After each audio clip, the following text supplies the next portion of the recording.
So, hello everyone. Uh, First of all, yeah, hello. I think you see me now. I see many people connecting. So, thank you for being here today. First of all, I would like to thank the organizers of this fourth Women in Quantum Summit for the opportunity to speak here today and for all their work.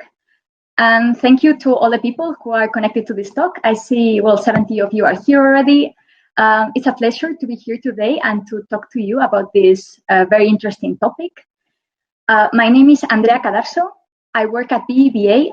I'm a technical team lead in quantitative and business solutions in corporate and investment banking, Mexico. And I will tell you later a bit more about what I do at BBVA.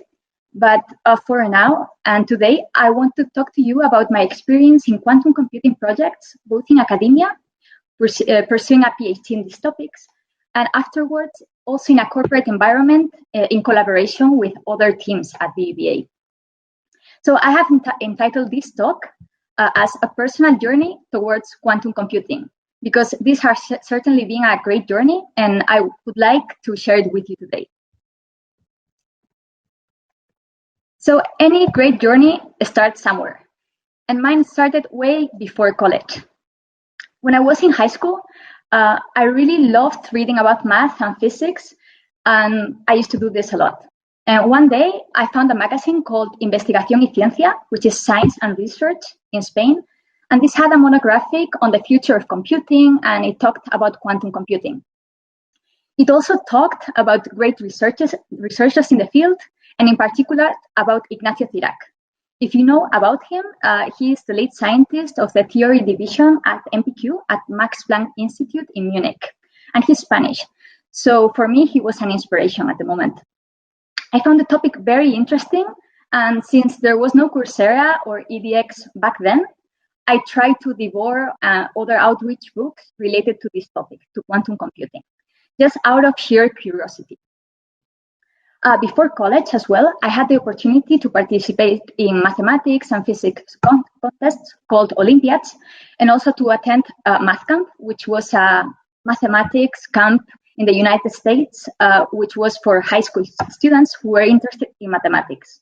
So from all these experiences, I knew that I really wanted to be a scientist, either a mathematician or a researcher, but for sure I wanted to be in a STEM field.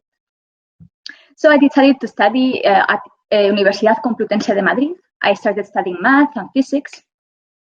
I had the opportunity to transfer also to Barcelona a few years later to continue my studies in mathematics. I also did some subjects in engineering.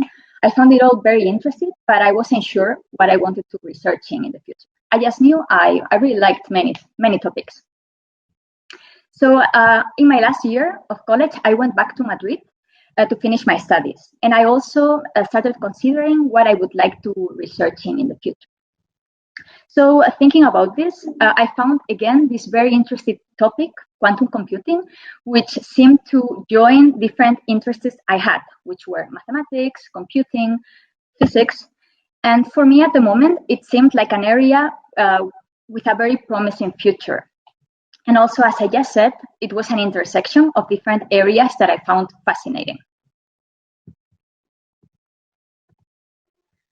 So just to let you know a bit more about my roadmap, there you have it. As I just said, I studied math and physics subjects in college. Afterwards, from all of this, I will give you more information, but so you have a brief idea. I started researching at the Spanish National Research Council and at the Universidad Complutense de Madrid in quantum information and computation, just to know more about this topic. I also started working a bit later in a startup in biostatistics, which was a different topic, quantum computation, but it was also very related to applying mathematics to other fields which are very useful for society. After that, I started working at BBVA, where I work at the moment as well. After that, I obtained my PhD in mathematics. I started working for it when I started my research a few years earlier, but I could at least obtain it in 2017. And years after that, I could connect the dots and also find applications to quantum computing in finance. So in this talk, in this journey, I want you to follow me in how to connect these dots from academia, from the PhD to a corporate job, and to try to find quantum computing in all of this.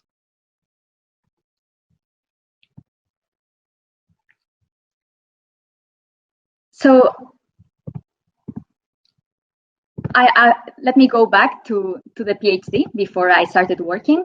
And I want to tell you more about my PhD. I won't dwell very much into the specifics, but in overall, I want you to know more. So I started collaborating with Juan José García Ripoll at the National Research Council in Spain, and also with David Pérez García in Universidad Complutense de Madrid, with the intention of obtaining my PhD. And so the main pillars of my PhD were three. One of them was the application of tensor networks to finding different properties of entanglement. Just to give you a brief explanation about tensor networks are mathematical techniques which help us understand from modelization of quantum system as interconnected tensor. They help us understand the structure of entanglement of different quantum many-body systems. You can do all this reducing the system to a mathematical description of it, thus reducing the complexity of the representation and capturing the most relevant physical properties. So using this technique, which I encourage to learn, since it is the building block of many quantum-inspired applications, I could find different application to entanglement in quantum many-body system. Another property that I was interested in were Lieb-Robinson bounds, which are bounds on the locality property of quantum many-body systems. And this mathematical property or result help us understand how locality behaves in quantum many-body systems. So this was also an application of mathematics to quantum information and quantum many-body system. And finally, there are also applications of these mathematical techniques to quantum metrology, that is, finding application of quantum gates, in this case, to measuring properties of matter which match more accuracy. So, of course, these are like very technical findings, but I did learn many other things in my PhD. So through my PhD, I had the opportunity to travel, to present my work to international conferences and different journals, and that was a very enriching opportunity for me. I learned a lot by meeting different colleagues. I also had great advisors who helped me grow, and that was a great moment in my life. So after that, I obtained my PhD in January 2017, and I continued being very interested in quantum computing. But in a PhD, you not only learn technical things, you also find many other things which are equally enriching. And for me, there are three main messages I took out of my PhD, which I would like to share with you. So the first of them is that grit matters a lot. And for me, it mattered really a lot, because meanwhile I was pursuing my PhD, I was also working at a bank. And I had to juggle these two responsibilities. And I did this by sheer hard work. So that for me was the first lesson. The second lesson is that it's very important to find great advisors, great supervisors, and also find all the support you can.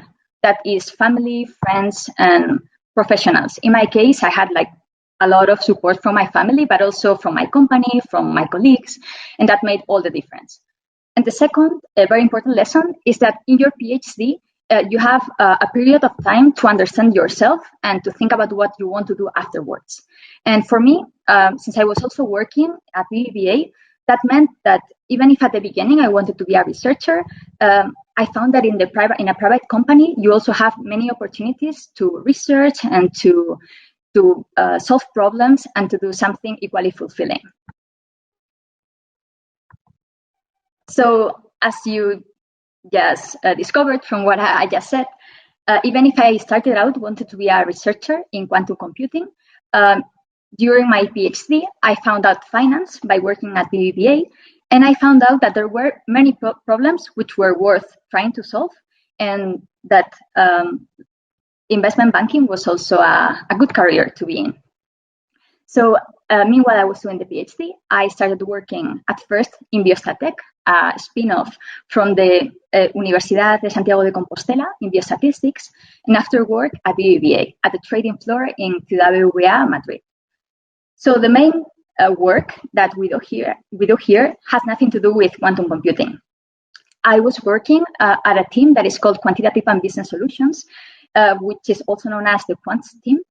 And what we do here is using mathematical models and programming notions in order to build tools to price complex financial products and also to hedge the risk associated to these products.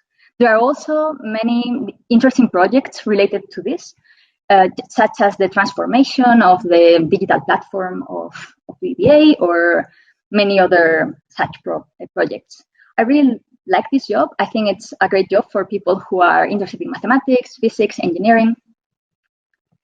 And after a few years working in Madrid, I had the opportunity to transfer to Mexico to the same team to do a similar job, that is continue working in applications of mathematics, of programming, to this kind of financial projects. The experience in Mexico was great. I encourage everyone to change countries, to live a different experience. And I had the chance to grow personally and professionally in Mexico. And after a few years, the work I do now is actually lead a team as a technical manager. We have many projects related to mathematical models to price derivatives, but also projects related to the optimization of capital. It's actually a very fulfilling job. And after this, now you know that I started out in quantum computing in academia. I changed to a corporate job, nothing to do with quantum computing. But a few years later, I had the opportunity to go back to quantum. The way I did this was because there was increasing interest at BBVA to understand how quantum computing could help the business. So a few areas started talking about this. They started wanting to understand how to apply quantum computing to actual business projects. And the way BBVA started doing this was by creating multidisciplinary teams specialized in quantum computing and applications. They had different people involved in this, talking to business areas to understand which kind of problems were hard and which kind of problems could be solved using this kind of quantum computing methods. So I had the opportunity to talk to them and try to understand how this could impact the area I was working in. After doing all of this and going into the prioritization funnel, different proof of concept are proposed. And in the last years, several proof of concepts were launched with different companies and startups, such as Accenture, Zapata Computing, Multiverse, and Fujitsu, and also with academia, with the Spanish National Research Council. To give you a brief account of which kind of problems were developed in these proof of concepts, some of them were related to doing optimization with portfolios, such as static optimization or dynamic optimization. Also, there was research on developing quantum algorithms. And a proof of concept that I would like to tell you a bit more about is about simulation using quantum Monte Carlo. I was involved in this proof of concept, and this is the reason why I want to tell you a bit more about it. And so the objective of this proof of concept was applying Monte Carlo methods for valuation of a specific kind of derivative, and finding an adjustment on its price due to the possibility that the counterparty may default. So I will tell you a bit more about what this all means. So Monte Carlo methods are mathematical methods, computational algorithms, which help us solve many kinds of problems numerically. They are based on random sampling, and one of the problems they can solve is pricing these kind of derivatives that we are interested in. So these Monte Carlo methods are in the base of some of the pricing techniques we have, can be accelerated using quantum algorithms. There are several works which point in this direction. There's a paper by Montanaro in 2015 that actually stated this. So we were interested in seeing if this could be applied to a specific problem that we had day to day. There were also different papers asserting that this could be applied to a bar calculation for risk, also to derivatives valuation, which we were interested in. And we started working with Zapata computing in order to find out if we could apply all these ideas, which were very theoretical, to a specific practical example. So we started a proof of concept with them, which lasted several months. That was a very enriching experience. It was a close collaboration between the business and Zapata. And we finished this proof of concept in late August. We are currently collaborating on an upcoming paper that we hope will see the light in March 21, in a few weeks. And the result of this is that these techniques can be applied to finding the CVA amount for pricing a derivative under certain conditions and reaching a near quadratic speedup. But finding this result actually needs a high fidelity of the quantum gates involved in solving this problem. So after telling you all of this, I would like to close my talk with three main ideas.